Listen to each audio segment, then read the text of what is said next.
마치 하나님께서 전화 통화하듯이 우리에게 직접적으로 그렇게 말씀하지는 않는다는 거죠. 전화 마치 통화하듯이 그렇게 하나님은 말씀하시지 않으신다. 그렇지만 그래도 여전히 하나님은 성령의 감동하심을 통해서 내 안에서 지속적으로 말씀을 부어주고 계시고 우리는 얼마든지 그분의 말씀을 들을 수 있다는 거죠. 동의하십니까? 예, 바로 그 얘기예요. 그래서 어떤 목사님이 예를 이제 드러났어요. 지금도 하나님이 말씀하신다는 설교를 하고 굉장한 큰 비난을 받았대요. 그래서 이제 교단으로부터 이제 차출을 받아가지고 교단 심사위원회에서 소명을 하는데 그 교단 심사위원장이 한 몇 시간을 그분에게 공격을 하는 거예요. 이 문제에 대해서. 어떤 목사님이 나는 하나님 음성을 지금도 듣습니다 하니까 그 사람을 교단에서 소청위원회에서 불러다가 진짜 당신이 하나님 말씀 듣냐고 이제 그들에게 이의를 제기한 거죠. 그랬더니 그가 교단 심사위원장에게 그 3시간 동안의 말을 듣고 이렇게 질문했답니다. 당신은 제게 3시간 동안 질문했는데 이제 내가 당신에게 질문해도 되겠소? 라고 했더니 그렇게 하시래요. 그래서 누가 당신을 설교자로 부르셨습니까? 이렇게 질문했다. 당신이 설교자 맞습니까? 했더니 맞다고 그러대. 그러면 당신을 누가 설교자로 부르셨습니까? 하나님이시죠. 그러면 성경 어느 구절에 당신 이름과 당신이 설교자로 부름받았다는 것이 증명할 수 있습니까? 이렇게 얘기하니까 아무 말도 못 하더래요. 그러니까 모든 사람들이 하나님 말씀 듣는다는 것을 기록된 말씀 안에서 말씀만 가지고 이제 모든 계시는 끝났다라고 말하는 거죠. 그러나 이 목사님의 요지는 아니다. 말씀 계시된 말씀 안에서 여전히 지금도 여전히 하나님은 말씀하고 계시다. 할렐루야. 저는 그 말씀이 너무 좋은 거예요. 계시된 말씀 안에서 말씀의 범주를 벗어나지 아니하고 말씀 안에서 하나님은 지금도 지속적으로 말씀하고 계시더라는 거죠. 너무 정답이잖아요. 너무 당연한 거잖아요. 그래서 우리는 하나님의 음성을 듣는 것은 실제 과업이요 놀라운 기회다. 당신도 하나님의 음성을 듣는 법을 배울 수 있고 들을 수 있다라는 거예요. 누구든지 하나님의 음성을 듣는 법을 배울 수도 있고 들을 수도 있다. 그래서 이제 그 근거를 가지고 양의 아름다움이라는 이제 말씀을 들어가요. 양의 아름다움. 1번 한번 읽어보십시다. 가장 근본적인 진리는 하나님이 먼저 우리에게 말씀하시기를 원하신다. 가장 하나님이 먼저 우리에게 말씀하시기를 원하신대요. 하나님 우리에게 말씀하고 싶어서 간절함을 갖고 계시다는 거예요. 그것이 하나님과 우리의 관계라는 거죠. 그래서 마치 호흡을 하는 것처럼 하나님은 지속적으로 먼저 우리에게 말씀하시기를 원하고 계시다. 이것이 영광스러운 진리라는 거예요. 만약에 이것을 믿지 않으면 성경을 읽으면서 어떻게 하나님의 말씀인 것을 경험할 수 있냐는 거죠. 만약에 이 사실이 믿어지지 않으면 성경을 보면서 어떻게 이게 하나님의 말씀이다라고 당신들이 증명해낼 수 있느냐는 거죠. 하나님은 계속 말씀하신다. 말씀하고 싶어 하신다는 거죠. 근데 하나님의 음성을 따라 사는 것, 음성을 듣는 문제에 대해서 많은 그리스도인들이 힘들어한대요. 마치 신비스럽게 생각하고 두려운 느낌으로 정신이 이상하지 않나 생각한다는 겁니다. 그러면서 이분이 이제 질문을 그렇게 해요. 그렇다면 믿는 자와 믿지 않는 자의 차이점이 뭐냐는 거죠. 도대체 예수를 믿는 자와 믿지 않는 자의 궁극적인 차이점이 뭐냐. 믿는 자는 하나님의 음성을 듣는 것이 너무나도 당연한 거잖아요. 할렐루야. 예. 믿는 자라면 하나님의 음성이 듣는 것이 신비주의가 아니고 두려운 일이 아니고 용기를 가지고 들으라는 거. 반드시 말씀하신다. 여전히 말씀하신다. 지금도 말씀하신다. 네. 이게 이분의 철학이에요. 이분의 믿음이에요. 그는 하나님과의 그 개인적인 관계 형성과 관계 경험과 형성이다. 그래서 에베소서 5장 22절에서 33절까지 하나님과 인격적인 그 관계를 대화를 통해서 이제 증명해내고 있습니다. 그러면서 이분이 재밌는 표현을 안 쓰는데 하나님은 절대 후두염에 걸리지 않으셨다는 거예요. 하나님은 말씀하신다는 거예요. 말씀하신다는 거예요. 지금도 말씀하신다는 거예요. 구약의 많은 종들에게 말씀하시는 것처럼 신약의 많은 제자들에게 말씀하셨던 것처럼 지금도 여전히 그분은 우리와 말씀하기를 원하시고 말씀하고 계시다는 거예요. 그러면 됐죠. 지금도 하나님은 여전히 우리랑 말씀하기를 원하시고 말씀하고 계시다. 아무도 하나님과 나와의 대화를 대신해 줄 수 없다는 거예요. 부모도 안 된다는 거예요. 목사도 안 된다는 거예요. 나와 주님과의 양과 목자의 관계 속에서 그래서 요한복음 10장을 매우 이분은 특별하게 강조를 하더라고요. 요한복음 10장을. 아주 하나님의 음성을 잘 못 들으면 요한복음 10장을 보라고까지 얘기를 해요. 그러니까 요한복음 10장을 여러분 많이 읽어보면 주님과 나와의 관계, 주님은 선한 목자고 선한 목자 대신 나는 양으로서 음성 듣는 것이 너무나도 당연하다는 거죠. 코뿔소나 사자는 못 들어도 양은 들을 수 있다는 거죠. 왜? 하나님과의 관계가 그렇다는 거죠. 그래서 여러분 하나님과의 우리가 음성을 듣는 것은 이것은 정체성의 문제다. 내가 누군가를 알면 된다. 내가 그분의 양이라는 것만 알면 하나님의 음성을 들을 수도 있고 반드시 들어야 한다는 거죠. 그래서 우리는 천성적으로 목자이신 하나님의 음성을 듣도록 만들어졌다. 저는 이 부분이 참 은혜가 되더라고요. 우리는 천성적으로 목자이신 하나님의 음성을 듣도록 만들어졌다. 천성적으로. 그분의 이끄심을 받고 그분의 인도하심을 받고 그분의 음성을 듣고 우리가 그렇게 만들어졌다는 거예요. 양이 그렇다는 거예요. 오늘 우리는 양이잖아요. 그분의 양이잖아요. 그래서 그분의 음성 듣는 것은 너무나도 당연한 거죠. 이건 신비주의가 아니죠. 두려워할 문제가 아니죠. 왜? 하나님이 그렇게 말씀하시니까. 그래서 이제 그 하나님의 음성을 듣는 능력의 특징에 대해서 말하고 있는데 양들이 그래도 하나님의 음성을 잘 안 듣는데요. 때때로는 무시한대요. 그 이유가 뭐냐? 고의적으로 불순종하는 사람. 하나님의 말씀에 대해서 고의적으로 불순종하면 음성이 안 들려요. 그리고 두 번째, 듣는 법을 배우지 못해도 들을 수가 없다. 듣는 법을 배우지 못할 때. 많은 사람들이 왜 못 듣는가? 불순종 때문에. 그리고 듣는 법을 배우지 못했기 때문에. 우리가 하나님의 음성 듣는 것보다 더 중요한 것은 이분은 정체성이라고 봐요. 정체성. 내가 누군가. 하나님의 음성 듣는 것보다 더 중요한 것이 내가 누군가. 그분 앞에 나는 누군가. 이 문제를 더 심각하게 다루고 있어요. 우리가 하나님 앞에 음성 듣는 것보다 실제적인 것은 내가 하나님 앞에서 누군가. 나는 그분의 기르시는 양이다는 거죠. 그러면 하나님께서 선한 목자가 돼서 양을 시편 23편으로 이끌어 가신다. 시편 23편으로 이끌어 가신다. 그래서 분명히 우리는 내가 누군가 나의 정체성을 알게 될 때 하나님의 음성을 누구라도 반드시 들을 수 있다. 그래서 요한복음 10장을 계속해서 강조하면서 요한복음 10장으로부터 얻게 되는 세 가지 진리를 말씀하는데 첫 번째가 하나님의 음성을 듣는 능력은 타고난다. 본능적으로, 천성적으로. 우리는 하나님의 음성을 들을 수 있도록 우리는 타고났다라는 거죠. 타고난 거예요. 왜? 그분의 기르신 양이니까. 우리가 하나님의 형상대로 지금 받았으며 여전히 지금 우리는 내 안에 계신 예수 그리스도로 말미암아 하나님의 음성을 들을 수 있는 그분의 양이니까. 우리 목자 대신 주님의 음성을 듣는 것은 지극히 당연하다는 거예요. 그리스도인으로 거듭날 때 영적인 길을 가지고 다시 태어난다. 거듭났을 때 하나님의 음성을 듣고 그리스도 안에 살아났을 때에 우리가 하나님의 음성을 듣는다는 겁니다. 우리는 하나님의 음성을 들을 수밖에 없는 DNA를 가지고 태어났다는 거예요. DNA를. 아주 그 부분이 참 멋있더라고요. 제가 일단 다 옮기지를 못해서 그래요. 이게 그냥 이 산문 형식으로 써 있어가지고 요약하기가 참 쉽지 않아요. 단락이 정확하게 나눠지지 않아서. 그래서 여러분한테 좀 전달하기가 조금 미묘할 수도 있는데 아무튼 여러분 한 번쯤 사서 그냥 산문식으로 읽어봐도요. 굉장히 참 은혜가 됩니다. 그 다음에 두 번째, 하나님의 음성을 듣는 능력은 타고나지만 학습이 필요하다. 타고나요. 음성을 다 들을 수 있는 능력을 가지고 본능적으로 천성적으로 타고나요. DNA를 가지고 태어나니까. 근데 이것도 뭐가 필요하냐? 학습이 필요하다. 학습이. 어찌 보면 오늘 우리가 하는 것이 이게 학습인지 몰라요. 경건의 원리는 이게 학습이죠. 사실은. 그러면서 이거는 영적인 귀로 들을 수 있는 능력이 구원과 함께 주어진다면 왜 하나님의 음성 듣는 법을 배워야 하겠는가?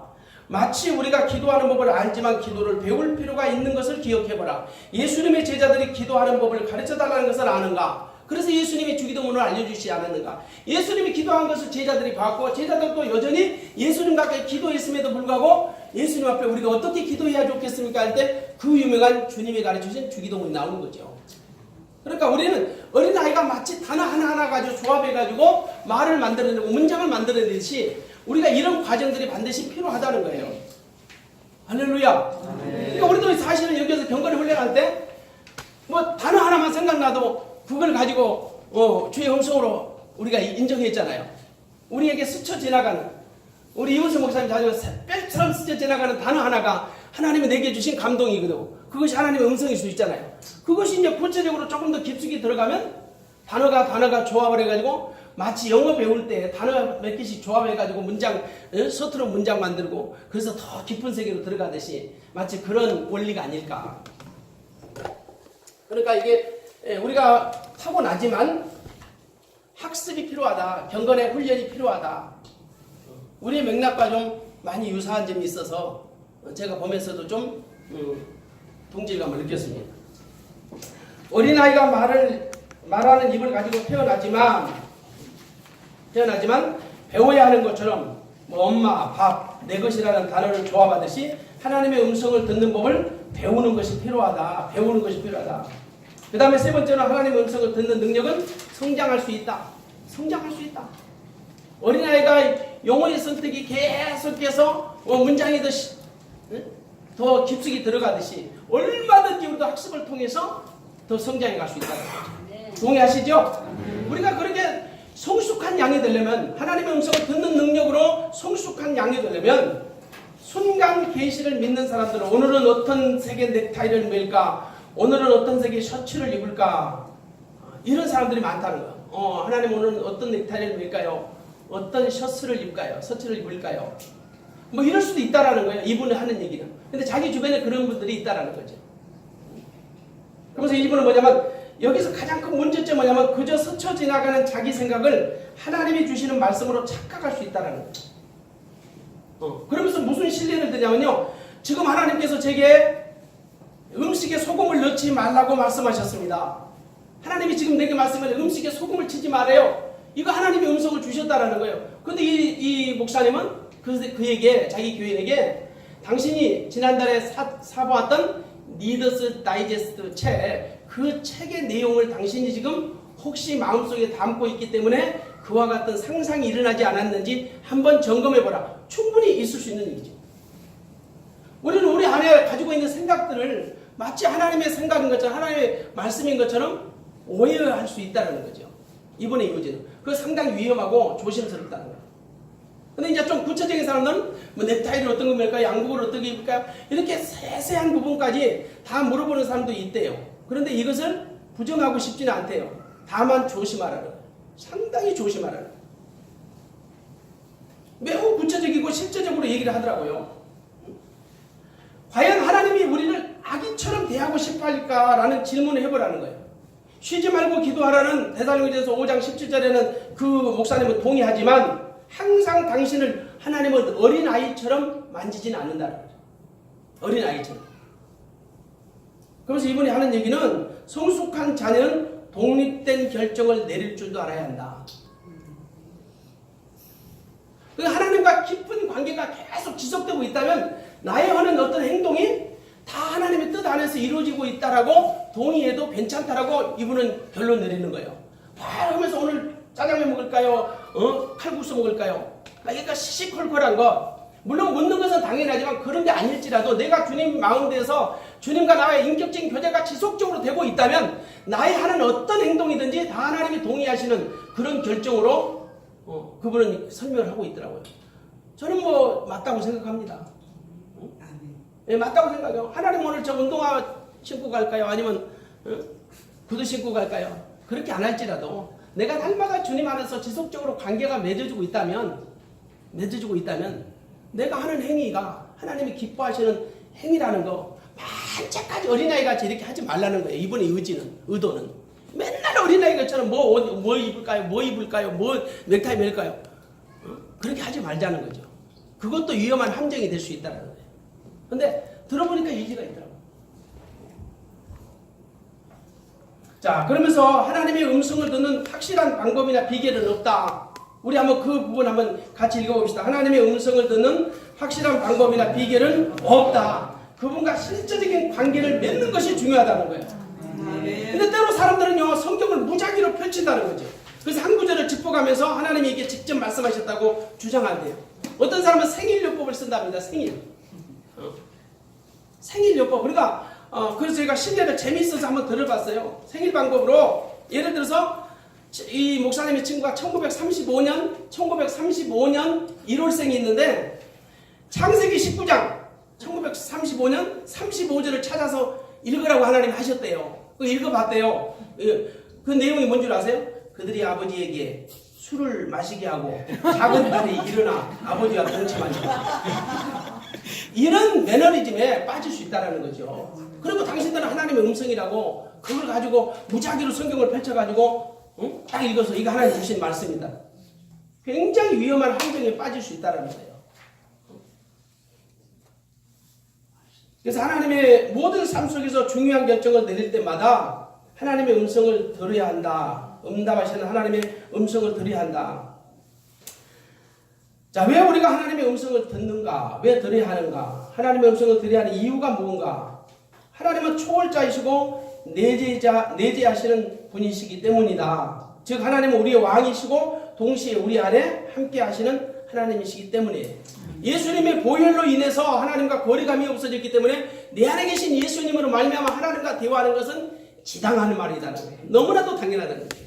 예수님의 보혈로 내가 예수님의 성전되었으니까 예수님을 통해서 우리가 하나님하고 대화하는 것은 너무나도 당연하다는 거죠. 너무나도 당연한 거죠. 그래서 우리는 하나님하고 전혀 거리를 둘 필요가 없다는 거예요. 대통령의 아들은 언제든지 아버지에게 다가갈 수 있는 것처럼 아들은 아버지의 존재를 기뻐하고 아버지는 아들을 기뻐한다. 상호 친밀감 때문에 우리는 하나님과 대화가 가능하다. 대화를 해야 한다. 당연히 해야 한다라고 결론 내립니다. 우리는 하나님하고 관계 형성만, 친밀한 관계 형성만 되면 하나님과 대화가 언제든지 무시로 가능하다는 거예요. 이번의 결론이에요. 무시로. 그럼 왜 하나님의 음성을 들어야 하는가? 듣는가? 하나님은 로봇에게 말씀하시지 않는다. 로봇에게. 그러면서 이제 내비게이션의 예언을 들어요. 내비게이션은 그냥 틀에 박힌 기계음이기 때문에 자기 어떤 감정이나 어떤 상황을 전혀 모르고 매뉴얼대로만 하더라는 거죠. 자기를 기계로만 다루는 거예요. 하나님은 우리를 인격적으로 다루시고 인격적으로 대화하시기 원하시지 마치 여러분 그 기계 속에 있는 기계음과 같은 그런 얘기를 안 하신다는 거예요. 그 상황에 맞게 항상 하나님이 말씀하신다는 거예요. 그래서 하나님은 절대 로봇에게 말씀하지 않는다. 내비게이션의 여자는 인격적인 대화가 불가능하다는 거예요. 그러면서 이제 예화를 들으면서 창세기 18장 22절부터 34절까지 아브라함이 3명의 손님들과 대화를 하게 되죠. 첫 번째 이 문제는 아들의 문제 가지고 이제 대화를 하다가 나중에 이 문제가 소돔과 고모라성의 문제로 바뀌게 돼요. 이 문제가 서서히 이분들이 떠나고 이 세 천사가 떠나고 세 사람이 떠나고 이제 그가 아버지 앞에 잠잠하게 서서 여호와 앞에 잠잠하게 서가지고 이제 또 다른 주제로 화제가 전환됩니다. 이른바 소돔과 고모라성의 멸망사건입니다. 그걸 가지고 하나님하고 대화를 해요. 아주 진지하게 인격적으로. 그러면서 그 문제를 풀어가죠. 하나님은 절대적으로 우리를 인격적으로 다루시고 인격적인 대화가 가능하지 로봇같이 기계처럼 우리를 다루시지 않는다는 거예요. 그러므로 우리는 하나님과 대화로서 기도해야 하고 기도 속에서 하나님의 음성을 들어야 합니다. 하나님은 기도 속에서 깨달음을 주시더라. 또한 하나님은 사람들에게 말씀하신다. 내주하시는 성령을 통해서 지금도 말씀하고 계십니다. 하나님은 2000년 전에 성경을 주시며 공식적인 계시를 마감하셨지만 그때에 말씀하시기를 마치신 것은 아니다. 할렐루야. 동의하시죠? 하나님은 2000년 전에 모든 신구약 성경이 다 완성되고 계시는 완성되고 종결됐지만 그것이 그걸로 끝난 게 아니라 지속적으로 오래 안에서 말씀하고 지금도 여전히 말씀하신다는 거예요. 요지는 그거예요. 지금도 여전히 하나님은 말씀하신다. 그러면 됐죠. 뭐. 그분은 우리를 친구 삼아서 말씀하신 자, 기술자가 기계에게 말하지 않고 주인이 종에게 속에 있는 깊은 말을 안 하는 것처럼 당신의 형상대로 지음받은 인간과 하나님은 지속적으로 예수 그리스도 안에서 대화하기 원하신다. 그런데 그 대화하는 것이 하나님은 각종 다양한 방법으로 말씀하신다. 때로는 우레와 같은 말씀으로 하시고 때로는 작고 세미한 음성으로 말씀하신다. 그러면서 히브리서 11장에 믿음의 사람들은 모두 다 하나님의 음성을 듣고 살았답니다. 또 세 번째 보니까 하나님은 친구들에게 말씀하신다. 친구. 내가 너를 종이라 하지 않고 친구라고 얘기했죠. 그러니까 친구는 대화가 가능하다. 주인은 종에게 속에 있는 얘기를 못해요. 안 해요. 그러나 우리는 예수님의 친구로서 얼마든지 하나님의 그 대화를 다 우리가 할 수 있는 거지. 예수님이 알려주신다고 했으니까. 내가 너를 종이라고 여기지 않고 친구로 여기서 하나님의 모든 것을 알려주겠다. 하나님의 모든 것을 알려주겠다고 예수님이 하신 말씀이기 때문에 우리는 당연히 다양한 방법으로 하나님과 대화가 가능하다는 것. 하나님은 우리에게 정보를 주시거나 명령을 내리시는 것보다 그분의 친구를 원한다. 친구 되기 원한다. 그 영광스러운 진리를 붙잡아라. 그렇지 않으면 이기적인 동기로 하나님의 음성을 듣기 원한다는 것. 하나님이 주시는 선물보다 그분의 임재를 더 소중하게 여기라. 저는 이 말씀이 참 필히 꽂혔어요. 하나님이 주시는 선물보다 그분의 임재를 더 소중하게 여기라는 것. 이 말씀의 의도는 뭐냐면 하나님이 음성 듣는 것보다도 하나님의 음성 듣는 것도 선물이잖아요. 하나님의 음성 듣는 것보다도 그런 선물보다도 하나님이 지금 내 안에서 나와 함께 계신 그 임재하심을 더 소중하게 여기라는 거예요. 근데 우리는 자꾸만 음성 듣는 것 이런 것에만 우리가 가끔씩 우리 평신도분들이 그 궁금해하는 얘기가 바로 그거더라고요. 어떻게 음성을 안 들린다고 해서 안 듣는다. 못 들을 수도 있고요. 안 들을 수도 있죠. 근데 중요한 것은 내 안에 주님이 계시느냐. 이 문제가 훨씬 더 중요한 거죠. 여러분 내 안에 주님만 계시면 뭐가 부러워요? 근데 우리는 하나님이 어떤 주시는 선물에만 기대하지 내 안에 계신 하나님, 내 안에 임마누엘로 계신 그 하나님의 임재하심을 소홀하게 여긴다는 거죠. 그러지 말자는 거죠. 하나님이 주시는 어떤 선물보다 그분의 임재를 더 소중하게 여기라. 그러면서 이제 자기 아들과의 있었던 에피소드를 얘기하더라고. 아들하고 이제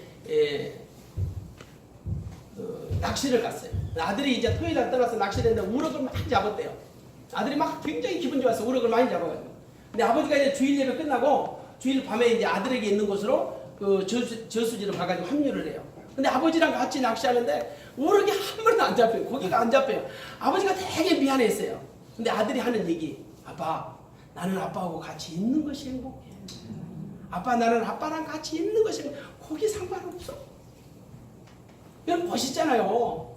근데 우리는 낚시 갔으니까 고기가 중요하다고 생각하지 진짜 아버지랑 같이 있는 거 얼마나 그 시간이 좋았겠으면 아들이 아빠 괜찮아. 나는 아빠하고 같이 있는 것이 행복해. 여러분 우리가 주님과 우리 안에서 나랑 같이 한 생명 연합하여 사는 것이 중요하고 이것이 행복이죠. 뭐 그분의 음성을 막 듣는 데만 집중하지 말고 듣는 것은 당연하지만 그러나 진짜 내 안에 예수님이 계시는가? 정말로 계시는가? 목에 칼이 둬도 계신가? 이 복음의 진리가 확실하게 선다면 그것으로 충분히 우리는 만족할 수 있고 그것으로 우리는 충분히 행복할 수 있고 그렇잖아요. 우리 믿음의 본질이 진짜 내 안에 예수님이 진짜 계시는가? 그것이 확실하게 의심 없이 믿어지는가? 그거 하나만 여러분 우리 안에 그 확고한 믿음만 있다면 음성 좀 하나님이 좀 깊이 들려주시면 감사하지만 또 못 들을 수도 있고 안 들릴 수도 있고 때로는 좀 화가 났는데 하나님의 음성 안 들릴 수도 있잖아요. 근데 우리는 그런 데 대해서 목숨을 걸어요. 그리고 거기에 대해 불편함을 느껴요. 그리고 자기 혼자 막 자기가 신앙적으로 막 다운이 돼요. 그러지 마세요. 그게 그렇게 중요하지 않잖아요. 내 안에 예수님 계시잖아요. 할렐루야. 아멘. 내 안에 계신 예수님, 하나님의 임재하심, 그것으로 우리는 충분히 행복하고 그것으로 충분히 만족하다는 거죠. 그걸 얘기하는 겁니다. 그러면서 성경을 의지하라는 거예요. 그럼 이제 자기 간증을 이렇게 실어요. 자기가 30대 때 상당히 큰 교회에 이제 부목사였는데 이제 큰 사역이 자기에게 주어졌어요. 담임 목사님이 캠퍼스 사역을 해라고 주어졌을 때 그게 너무 부담스러워가지고 하나님 앞에 기도할 수밖에 없었답니다. 그래서 그는 하나님의 얼굴을 구하고 음성 듣는데 집중했습니다. 그런데 성령님께서 계속해서 누가복음 3장 계속해서 기도만 했다면 누가복음 3장 그 말씀을 해주시더라는 거예요. 강력하게. 그래서 읽어갑니다. 근데 23절을 딱 읽으니까 예수께서 가르치심을 시작하실 때가 30세쯤 되시니라. 거기서 은혜를 받아요. 그렇구나. 내가 30대에 이 큰 사역을 할 수 있을까라고 막연한 두려움을 통해서 하나님의 음성을 구했지만 하나님이 누가복음 3장을 정확하게 말씀하시면서 그 성경을 누가복음 3장, 누가복음 3장. 그래서 읽었더니 23절에 예수께서 가르치심을 시작할 때가 30세쯤 돼요. 하나님의 말씀에는 우연이 없어요. 할렐루야. 반드시 하나님의 거룩하신 그 신묘막측한 비밀들이 반드시 있는 겁니다. 그래서 그는 그 자리에서 얼어붙었다고 증언하고 있습니다. 성령님은 말씀을 통해서 당신의 마음을 부어주십니다. 당신의 성품과 의도와 행동하심에 대하여 말씀하고 계십니다. 그러므로 하나님의 음성을 듣기를 원하면 먼저 하나님의 말씀을 읽으라는 거예요. 하나님의 말씀하실 때 그 말씀의 범주를 벗어나지 않는다는 것이 이분의 신앙이에요. 그 계시된 말씀의 범주를 벗어나지 않아 충돌할 수가 없대. 그 계시된 말씀 안에서 우리에게 지속적으로 지금도 여전히 말씀하고 계신다는 거예요. 그래서 시편 119편의 105절은 주의 말씀은 내 발의 등이요 내 길의 빛입니다. 그리고 하나님의 말씀에서 오는 개인적인 말씀, 그냥 무작위로 성경을 펼쳐서 하나님의 음성이라고 믿어도 되는가? 이 방법을 사용하는 사람들도 있지만 매우 위험한 방법이다. 예를 들어서 어떤 사람이 눈을 감고 성경 한 구절을 짚어서 읽었습니다. 그냥 성경책을 하나 딱 짚어서 읽었어요. 마태복음 27장 5절이 딱 펼쳐지는 거예요. 유다가 물러가서 스스로 옥매어 죽은지라. 그 말씀을 보다가 이 사람이 충격을 받아서 몸서리치면서 다시 한번 다른 구절을 또 펼쳐봤어요. 그랬더니 누가복음 10장 37절 가서 너도 이와 같이 하라. 너무나도 식은땀이 나서 이 사람은 다시 또 다른 성경을 뒤적거리면서 다른 성경을 또 짚어봤어요. 요한복음 13장 27절 네가 하는 일을 속히 가서 하라. 이렇게 자기 기분대로 감정대로 이와 같이 무당점하는 식으로 하지 말라는 것이 이분의 묘지. 무당점하는 식으로. 근데 우리가 이런 유사한 죄악을요 사실은 버리고 있어요. 미안하지만 제가 왜 이걸 읽으면서 어떤 생각이 드냐면 이제 우리가 12월달 되면 성탄절 이쪽 송구영신 때 말씀 뽑기 교회마다 웬만한 게 하잖아요. 이게 어느 날 한국교회 트렌드가 됐어요. 이거 해요. 저도 했어요. 재작년까지 했네요. 근데 이거 하면서도 솔직히 양심을 찔러요. 저희 교회 형편에 따라서 200개 말씀을 제가 임의대로 착출을 해요. 좋은 말씀만. 절대 나쁜 말씀 없어요. 뭐 회개하라 이런 말씀 없어요. 아무튼 어떻게든 축복에 관한, 그러니까 축복하지요. 축복에 관한 것은 성경은 다 축복이지만 그래도 축복에 관한 메시지를 전부 뽑아가지고 그걸 카드에다 마련해가지고 무당 점하는 식으로 헌금 내고 뽑아가요. 네, 수리수리 맞아요. 더 재밌는 것은요. 잘못 뽑아서 목사님 다른 거 같은 게 이거 보고 또 다른 걸 또 뽑아요. 예, 싸가지 없죠. 사실은 우리 한국교회가 이렇게 해왔잖아요. 아까 이 사람 아무거나 무작위로 성경 짚어가지고 하나님의 계시요 하나님의 뜻이라고 하는 사람과 우리가 솔직한 말로 좋은 성구 만들어가지고 교인들에게 배포하는 거나 다를 바가 없다는 생각이 쟤한테 찔림이 오는 거죠. 심지어 어떤 경우이냐. 말씀을 뽑았어요. 말씀가들은. 그 목사님이 해석해달래요. 목사님 이거 도저히 이해가 안 되는데 해석해달래요. 진짜 해석 안 될 때 있어요. 그 집사람의 상황과 형편에 아무리 조합을 하고 아무리 짜맞추려고 해도 안 돼요. 목사들 말 못해서 못하진 않잖아요. 그래도 얼버무림 가서 비슷하게 때려 맞춰줍니다. 그거 녹음하지 마요. 그거 참 녹음. 얼버무림 거 때려 맞춰준데 하고서도요 찔려요. 진짜 양심 찔려요. 이게 뭐야 이게. 근데 안 하면 우리 교회만 꼭 안 하고 다른 그 교회에 한다고 분위기가 그러니까. 사실은 그런 목회 2년 전까지 저도 했어요. 이제 12월 달 되면 그걸 만들기 위해서요 또 머리 짜냅니다. 물론 돈 주고 사는 그 축복 카드도 있지만 저는 다 제가 뽑아가지고 제가 필요를 따라 뽑아가지고 그걸 다 복사해가지고 만들어서 재미뽑기를 했거든요. 근데 그거나 이거나 오늘 읽었던 이 본문 내용이나 다를 바가 없더라고요. 실질적으로. 여러분 동의 안 하셔도 상관없어요. 저는 그랬어요. 자, 그렇다면 어떻게 우리가 성경을 통해 하나님의 음성을 들을 것인가? 첫 번째, 하나님의 임재 안으로 들어가는. 이게 가장 중요하죠. 하나님의 임재 안으로. 하나님의 임재 속으로 들어가는 거예요. 그분이 실제하시며 가까이 계신 것을 알아가야 합니다. 저자는 하나님이 가까이 계심을 느낄 때 이 말씀을 떠올린다고 합니다. 빌립보서 4장 6절 아무것도 염려하지 말고 다만 모든 일에 기도와 간구로 너희 구할 것을 감사함으로 하나님께 아뢰라. 이것을 떠오른다고 합니다. 그 말씀 빌립보 4장 6절의 말씀을 순서적으로 기도와 찬송과 예배와 간구를 통해서 그런 하나님의 임재 속으로 들어간다고 합니다. 하나님의 임재 속으로 들어가는 것은 바로 예배자로 나아가는 말입니다. 예배할 때 하나님 앞에 간구를 하면서 그 간구하는 내용들을 좀 기록해보라는 거예요. 문체와 문장을 하나님이 따지지 않은데 문법과 필체에 대해서 점수 매기지 않으니까 여러분의 글로 그냥 기도문을 좀 작성해보라는 거예요. 나중에 어떻게 성취되고 있는가를. 필요한 얘기라고 생각합니다. 중요한 것은 하나님의 임재 안으로 들어가야 합니다. 성경을 읽으면서 하나님이 자신에게 말씀하신 것을 깨닫고 음성을 그리고 들어보라는 겁니다. 음성을 들어보라. 그리고 논리적으로 타당한 곳을 읽으라는 겁니다. 논리적으로 타당한 곳을. 하나님의 말씀을 들을 필요가 있을 때 기도하며 어느 부분을 읽어야 할지를 모르라는 겁니다. 이 목사님은 필요한 기도 제목이 있을 때 하나님의 말씀을 구한대요. 하나님, 내가 어떤 말씀을 읽을까요? 그럼 하나님이 말씀해 주신대요. 부럽더라고요. 저는 안 그래요. 그냥 제가 필요를 따라 읽어요. 근데 대부분의 목사님들이 뭐 결혼식 하면 결혼에 관한 거, 재정이 필요할 때는 재정에 관한 말씀만 읽는다는 거죠. 근데 하나님이 주신 말씀으로 읽어보면 모든 말씀이 다 하나님이 해석을 해주고 하나님이 말씀해 주시니까.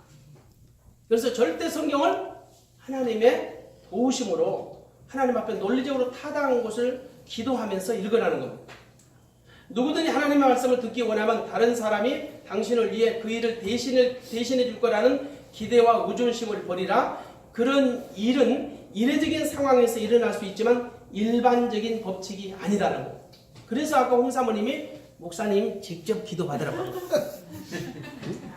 누구한테 의존하지 말라는 거예요.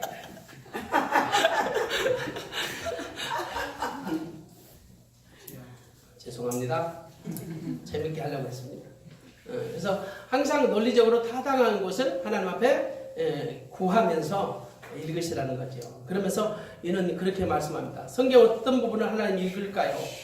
자신은 기도하면 성경 구절이나 성경의 한 책이 떠오른다고 합니다. 그리고 말씀을 보고 난 후에 기도한대요. 그 말씀을 들고. 하나님, 제가 이 구절에서 무엇을 보기 원하십니까? 여기서 제게 하실 말씀이 무엇입니까? 그러면 모든 본문이 문자적으로 적용되지 않기 때문에 하나님께서 그 상황에 맞는 답을 내려주신다.